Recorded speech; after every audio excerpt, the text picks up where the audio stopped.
What's up, YouTube? Tucker back with Next Level Freight. Back to give you guys another update on my trucking journey, my trucking experience as an owner operator out here in California. So as you can see, man, a little bit of a switch up today. We're at the crib with it. We were gonna make a video in the truck this week, but loads were crazy. We didn't end up having the time, and we got a cool little setup here, so I figured why not. Actually taking a somewhat of an off day today. I got a load tonight, but to me this is considered an off day. So after this video, we'll go ahead and hit the OC Fair up from Orange County. You know. And then from there, go pick up that load and keep it pushing. But I want to give you guys a weekly update as usual, but I also wanted to get into something that's a little bit more controversial, and that's politics, man. Um, Unfortunately, a lot of the stuff that they do in Washington and a lot of stuff that your local politicians put into place affect the bottom line. So here in California, we got one of the most strict and stringent states in the country when it comes to trucking. And from the miles per hour to the year of your truck, they've banned 2010 trucks and older. I think they're going to be moving forward with some more crazy stuff. But if you're from out here or you drive through here, it's wild. But I think one of the policies that is put into place now, it's one of those things where on the surface it looks bad, but looking at it and talking to some of the drivers that I know and owner operators who are out here who I see on the road, I think it may actually help trucking, man. And that may be controversial, but I think it's gonna help rates. So stay tuned. That's gonna be at the end of this video after the breakdown. We're gonna go ahead and we're gonna go through this policy and we'll dive a little bit more into it and see what the policy is and how could it possibly increase rates here in California. Let's go ahead and switch over. All right, so let's go ahead and dive into some of these numbers, man. So $7,467.50. That was the gross for the week. And we got that on 2,048 miles. So in order to calculate cents per mile, if you don't know, what you're going to do is you're going to take your gross for the week. You're going to divide that by the miles that you ran, and that should give you your cents per mile, which as you can see here is $3.64, which if you said this back in 2020, 2021, okay, that's solid. It's good, but anyone with a truck with no experience was getting that. We came in the industry where brokers are normally looking for 6 months experience, and they're giving us that plus some to go to Oregon, to go to Texas. The loads were ridiculous, but unfortunately, we're in a different time, man. So if you take a look at the national drive-in average, if you do have drive-ins, DAT has this information posted. It'll give you the national rate for what truck drivers are getting right now. And I think, if I'm not mistaken, it's around $2 a mile. So it's rough out there, man. There's a lot of guys that are taking loads for $1.40 a mile, $1.50 a mile, and the old me would say don't take the freight, hold out. But man, people got bills to pay. People got kids, people got mortgages, people got house payments, car payments, kids' tuition. So I can't tell you how to run your business. I can only run mine a certain way. But $3.64 per mile is not bad. Let's talk about the fuel that we use, because that's going to be important. California has, I think, if not the highest, top three highest diesel prices in the nation. I think Hawaii is pretty high, which makes sense. It's on an island. New York is pretty high. There's a couple other states that are pretty high. Obviously, the low ones would be like Texas. All the oil refineries are out there. Oklahoma is real low. But in terms of fuel, we spent 1,709 cents per mile. On average, we're getting about 6 miles per gallon, which is okay. We got an older truck, and diesel is roughly around $4.59, $4.49. It fluctuates between there. Whatever reason they have to spike it up, it ends up going up. But those are the numbers, man.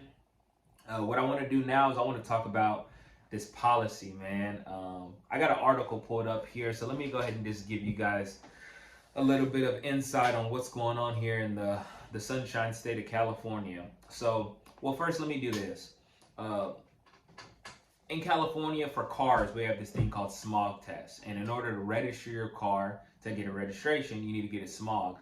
So I'm born and raised in California. I spent most of my life in Orange County, but I lived in Riverside County. I lived in San Bernardino. I lived in Anaheim, born in Long Beach. So born and raised here. All I know is smog. Once I got my first car, I had to get it smog. It's just kind of a way of life. It wasn't until I started driving trucks and like left the state and drove around that I realized that not every state has smog tests. So what smog tests are is they're going to test the emissions coming out of your car, your vehicle, and they want to make sure that it's safe. So they got these things called catalytic converters, and it tries to spit out a cleaner emission out of your vehicle. So it looks like what they're doing is they're going to go ahead and they're going to put these on trucks, which has never been the case. So an emission systems on a semi truck is the one box. That's what I know it by. When I first got my truck, we spent about $8,000 trying to fix this thing because they're known to go out. They're known to give your truck problems. It affects your miles per gallon. I mean, it's a nightmare. It'll derate you to 5 miles per hour for every little thing. So it's extremely difficult to keep on your truck. You got to kind of work with it and tweak it and fix things because these mechanics, it's not a piece of equipment that is been around in the industry forever. It's relatively new. So when you take it to the mechanics, they're really just trying to troubleshoot it based off of a code. And the thing about this system is the code never tells the whole story. You know, it may say an outlet sensor, but I changed my outlet sensors 3 separate times when I got my truck, and it never fixed the problem. You know, we went through DEF pumps, we went through sensors. I mean, you name it. We basically paid for a whole new system, and eventually we got it going. Some guys don't. And what they do is they delete their trucks. They bypass it, which you can get away with for a long time because there was no one that was actually testing your truck. There was a threat of it, but no one was really testing your truck. So especially if you were outside of the state, you rarely ever came into California, but you did occasionally. You delete it. You don't worry about the problem. It saves your truck. I mean, it increases your miles per gallon. It saves you money. You come in, you hope that I get caught, and you get out without leaving a trace. Well, now what they're doing is this. So if you want to get your truck registered, which I will be doing here in November, my registration will be up. What they're going to do is they're going to tie this emissions clause to your registration. So no longer are you going to be able to register your truck and run your truck in California if you do not get signed up for this CARB compliance. So let's talk about the first phase. This is an article that's talking about it. The first phase, January 2023, that's when all this kind of kicked off. What they're going to do is they are going to start monitor the exhaust emissions, passing heavy duty vehicles and flag potential high emitters. So those are those things, those rods that they stick into your exhaust, and they're going to make sure that everything is up to par and that it's not deleted. They've already had those, or there's always been the threat of those. You would just hope that you didn't come across somebody who had them, a CHP officer who was using it. Here's the second phase, and this is where it gets kind of weird. So October of 2024, what you're going to have to do is you're going to have to register your vehicle with the CARB's Clean Truck Check database. $30, it seems like a money grab to me, but this is going to be put into place. Looks like the original deadline was December 31st of last year, and then it was extended to January 31st of this year, but now it's October of this year. And here's the last part which got people spooked. Periodic emissions testing, which means the same way that you take your car, your regular vehicle, to go get smogged, they're going to go ahead and they're going to test the emissions. That's going to be what you have to do for your semi truck. So I think it's 1 time per year is what they're going to start doing, and then from there it's going to be 2 times and 3 times. You're going to have to pay for it every time you do it. Meaning, if you have a truck that's running in California, even if you're not living in California and your business is not based out of California, you will be required to get this test done on your truck. So everyone who has their truck deleted, it's a no-go. Now, the negative of that is, unfortunately, it's going to put a lot of people out of business. And this may rub people the wrong way, but the industry right now, unfortunately, is saturated. There was a lot of people who came in the industry in 2020, 2021, me being one of them. There was a ton of money being made. Guys came in, too many trucks, not enough freight when the economy fell through. So now we're in a situation now where there's not enough loads and there's too many trucks. So if you're moving loads in California, out of California, or you're a local driver in California and you have good equipment when your emissions are set up, or you have the money to go ahead and add that emissions back to your truck, which is about $10,000, $15,000, then you're good. If you don't, if you're one of these guys who deleted their truck and you're kind of on a check-to-check type of deal, which is a lot of guys out there, man, unfortunately, you're just not going to be able to run, man. I think the penalties that they're putting on these guys is going to be insane.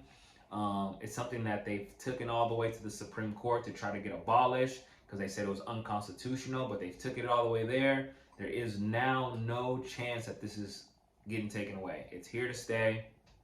My next question is, what other states are going to implement it? Obviously, California is one of the more liberal states, but I don't see it. I don't see it just being California, man. It looks like they got an agenda and they're trying to push it, whether you like it or not. And you got to adjust with the time. So that's just my 2 cents. Now, how this can make us more money is if you got equipment that's up to par, guys are going to be dropping off like flies. Everyone who deleted their truck, and I know a couple of guys who deleted their truck, man. I know, because I thought about deleting mine, you know. I didn't, because I wanted to make sure that I was good to go. I always knew that driving locally here in California was going to be an option, even when I was over the road. But some guys did, and if you did, unfortunately, you're going to have to get right, because they're coming, man. The politicians are coming. So that's my 2 cents on that. I hope everyone out there is good, keeping those wheels moving. I'm going to go ahead and take off and enjoy my little time off for my little tonight. And I'll speak to you guys next week. Peace.